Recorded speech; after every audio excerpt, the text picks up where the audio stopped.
اور میرے محترم بھائیوں، حکیم لقمان ایک بات کہا کرتے تھے، جو چیز اللہ نے جس جگہ پہ جس مقدار میں پیدا کی ہے، جس تناسب سے پیدا کی ہے، وہ لوگوں کی اتنی ضرورت ہوتی ہے، وہ لوگوں کی اتنی۔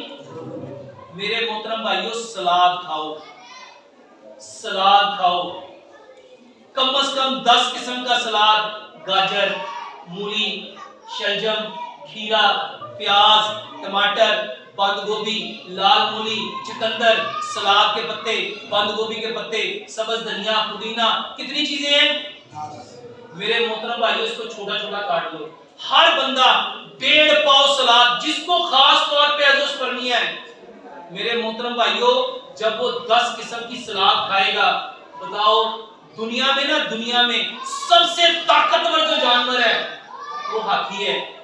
وہ کون ہے؟ اور ہاتھی پوری زندگی صرف سبزی کھاتا ہے یا پھل کھاتا ہے؟ اس کا گوشت کتنا طاقتور ہے، اس کی ہڈیاں کتنی طاقتور ہے، اس کا سائز کتنا ہے۔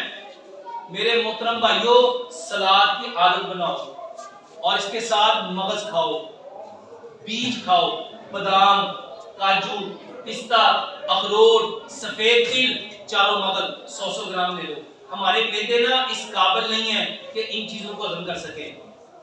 اس کے لیے میں طریقہ بتاتا ہوں۔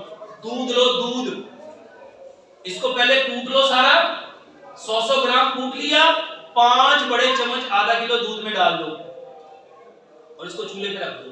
اس کو اتنا پکاؤ، آدھا کلو دودھ پاؤ رہ جائے، مٹی کی ہانڈی میں پکائیں گے، اور اس میں 5 کھجوریں گرائنڈ کر کے میرے محترم بھائیوں یہ بھی ڈال دیں، اور میرے محترم بھائیوں اس کو ٹھنڈا کرو۔ مغرب سے پہلے اس کو بنا لیا، پکا لیا، اور عشاء کی نماز تک اس کو ٹھنڈا ہوئے پڑا رہنے دو۔ میرے محترم بھائیوں، یہ آپ کی رات کی غذا ہے، یہ رات کا کھانا ہے، بس یہی کھانا ہے، یہ رات کو یہ کھاؤ۔ میرے محترم بھائیوں، اس میں کوئی دوائی ہے؟ اس میں کوئی دوائی ہے؟